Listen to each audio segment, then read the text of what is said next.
What's going on YouTube? Hannah back making another brand new Crypto TV episode. In today's video, we are going to be looking at Litecoin, Bitcoin, Ethereum, as well as XRP. We're also going to be looking at the S&P 500 if we have time. Specifically, in today's episode, we have to cover a wide variety of different topics. Specifically, the one I'm going to be focusing on is in the fact that I do believe we're in a very big danger zone for most of these cryptocurrencies.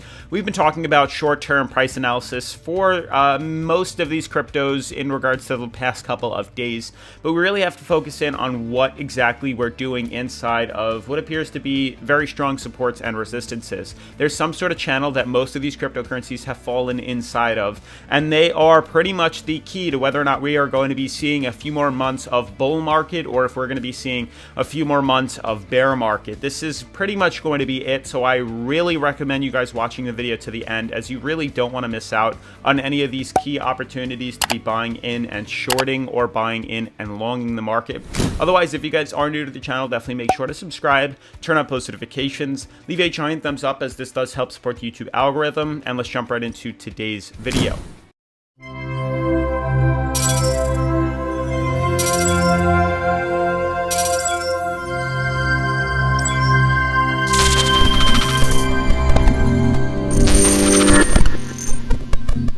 Alright guys, as you can see, I'm on the current coin market cap. Just going to give a quick refresh so we can get a better understanding. You can see today's candles are pretty much all down as well, about 3 to 4% compared to where we left off in the two videos we made yesterday. Basically, to summarize yesterday's videos so you don't have to watch them, or if you did, it was basically in reference to the fact that these coins are pretty much hodling inside of what could be very strong supports or very strong resistances. And you can see for XRP, this bottom support right here was a major factor in regards to potential breaks to the upside. If at any point we held above here and started to pump upwards, we would breach a pretty big, strong volume to the upside. We also discussed that if we were to close below here, there's a good chance we could see a big volume drop and price drop, pulling the coin down to what could be all-time lows. And this pretty much was, referenced and discussed across the board.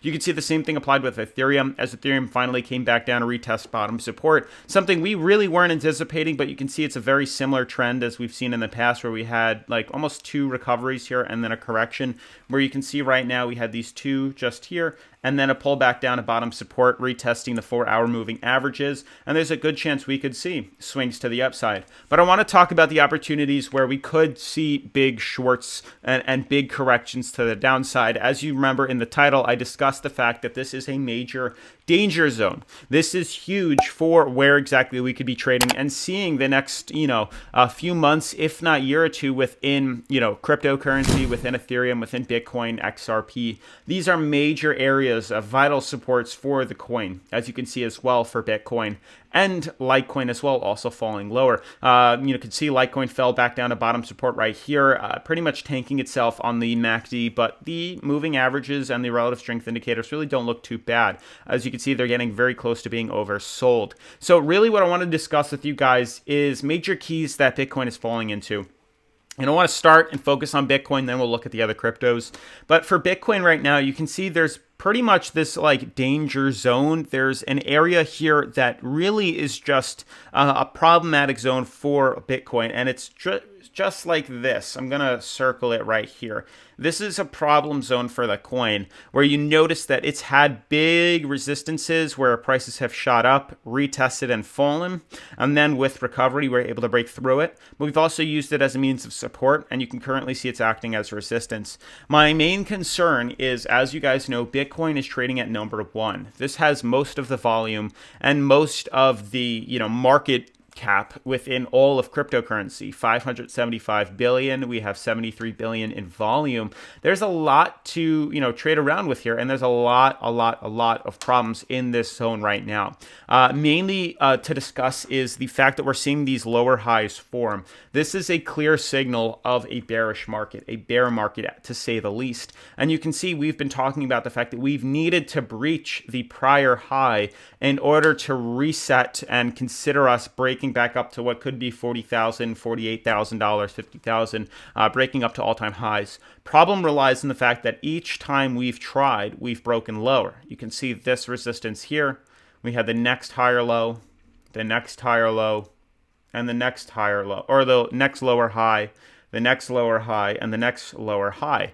Granted, we do have a bottom support, and this has been holding the coin up for a very long time. This is pretty much the lifeline for Bitcoin and for where the markets are going to be heading to. This bottom support, where we've retested 1, 2, 3, 4, 5, 6 times now, has held very strongly.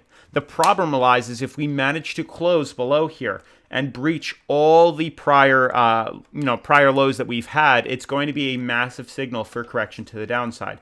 Especially notice when I do pull this up right here really quickly, you can see clear as day that there is a beautiful ascending fractal forming on the coin, beautiful higher channel that formed, but you can see it seems like the coin is teeter-tottering on breaching through this and falling back down into here. So this is my warning to you guys. Consider the opportunities of the market dropping at a very fast and very vigorous rate. If Bitcoin does decide to breach this support level at 30,000 here, anticipate a big drop coming for the markets. And once we see that, all the cryptocurrencies are going to be doing so.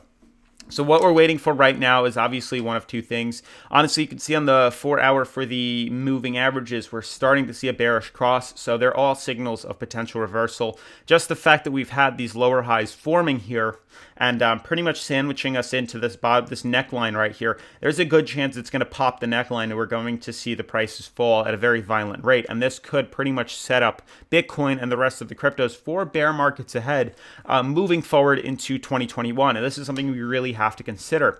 Now, looking at that, you can see the same thing applies with Litecoin. Litecoin is now setting these lower highs as well. 1, 2, 3. Yes, there is a neckline here very similar to Bitcoin. If this neckline gets broken, anticipate a correction to the downside. 4-hour saw a bearish cross. Let's jump to Bitcoin's daily. You can see very similarly where the coins are looking to. You can see what it is I'm referring to as well. So we did have this beautiful break to the upside where prices pretty much just FOMO'd in. I'd like to consider that FOMO started around December 28th, where coins decided to breach above this ascending channel. If we decided to trade inside this ascending channel, it would be much easier for us to slowly rise to the future, and I wouldn't consider us to see a bearish cross or a bearish correction. The problem is we broke out of there, and I think all of this, I would like to say about, let's get the price range up right here real quick. I just want to draw this in. I would say the next 58% of the bull market, which increased the coin about $15,000, was all FOMO buying in and was all media and people that didn't know what they were doing investing into the coin. And then I think now it's starting to teeter off. People are shorting the markets, and we're finally getting back down into a zone that's much easier for the coin to trade. We have a bearish cross on the MACD. Prices are dropping on the daily. We look okay to continue up higher. Don't get me wrong, but lower highs are being created, and ultimately this bottom support is being retested once again. And the more we retest this, the bigger the opportunities of short and correction and a big drop, which we have not seen in a while. Granted, we've seen the consolidation, but we haven't seen big red wicks in a very long time and big red candles in a very long time. It could easily swing this market back down to 28,000. Now, I know you guys are wondering, oh, well, I said XRP. How does this affect XRP? Same thing applies itself with this coin. If we see Bitcoin drop, we see Bitcoin, decide to pump lower. As you can see, it's going to affect all the cryptocurrencies across the board, as most of the markets are in red. You can pretty much see that the global crypto market cap is 914 billion and it's down about 1.47 decrease over the last day. So it is having some sort of correction with the entire cryptocurrency space. So you can see when if Bitcoin breaks this resistance, and this is huge, we can see XRP teeter-totter and correct down lower. There's a very good chance it's going to do so, especially because it's retesting its neckline here. These are critical zones for setting us up for future movements in the coin. Obviously, XRP looks to be the lowest. It's already fallen to points that we haven't seen, Bitcoin and Litecoin and Ethereum in a very long time. There are still opportunities for big drops to come for this coin, but you can see it's finally caught itself up after the massive downtrend. It's finally caught itself up with the major downtrend here, this flash crash. It's allowed us to, regain support here, but it seems like it's going to be pushing the coin lower, and that's something we have to consider. As coins are dropping, there's a good chance we have to, open our eyes and consider shorting this. And obviously, what comes with shorting markets, we see tons of hate. We see tons of negative comments. People all the haters come out. It's happened year after year. It's hysterical. You should see it. But the second we see markets start to drop, people are like, they just go AWOL. They go crazy, and we start to see all the haters all over everyone's YouTube pages, all over mine, all over other crypto YouTubers. It's hysterical to see them all just pile on. So obviously, to take advantage of shorting the market, you have to use something like this that offers shorting. I recommend Bityard. You can use any other exchange if you want, but this is the easiest one, especially since they offer a demo account, which will allow you to trade around with pretty much all the cryptocurrencies free. With demo accounts, it's very easy to test your skills and not have to worry about losing money. And that's pretty much what you can do, because nothing changes except for your balance, which just allows you to now use a fake balance or just a play wallet, a play money balance, if that makes sense. So definitely make sure to check out Bityard, as I did link them in the description down below. But as for pretty much all these cryptocurrencies, you can see that's pretty much what's going on.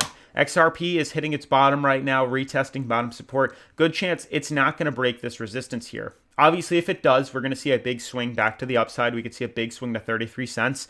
But if we don't, which it seems like it doesn't want to do, anticipate a drop like this. Anticipate a short to the downside. Ethereum, same thing. Ethereum's the only one where, we have lower highs. That's the only, indifferent thing that's trading on all these cryptocurrencies. Ethereum is the only one that's setting these lower highs, or higher lows, which is the only thing we really, need. And it's very interesting to see that all these are being created. It's just very interesting and odd. Obviously, we're getting very close to filling in this gap here. And honestly, the coin might decide to breach before we fill in this gap. I mean, if we jump to the daily, maybe we can see small movements, small corrections. We might be able to swing this up. No, I think we're about good. I mean, we could ever so slightly tweak this if we wanted to. We could probably make something like this work. I don't think it's that necessary. I prefer it like this, but there's really not that much time left in this coin. And we'll see if Ethereum gets affected by Bitcoin when it drops. There's a good chance we could see Ethereum breach the ascending triangle. We could see it explode up, breach all-time highs once again. But it's just a very interesting zone for Ethereum's trading patterns. As Bitcoin slowly starts to correct back down lower inside of its channel, there's a really good chance it's going to suck all the other cryptocurrencies. It's going to pull Litecoin. It's going to pull Ethereum down with it. And if we see confirmation of a breach below this support, we know to short the market. Bitcoin doing so as we speak. We could short the market. XRP as well. Short the market as it's retesting its uptrend. There's a good chance that by tomorrow, I could almost guarantee we might be able to see it drop pretty big. This might just be the beginning. We might be seeing some pretty red candles across the board. Otherwise, that's pretty much going to wrap up today's video. If you are new to the channel, definitely make sure to subscribe, turn on post notifications, leave a giant thumbs up, as this does help support the YouTube algorithm, and I'll see you in tomorrow's video. Peace.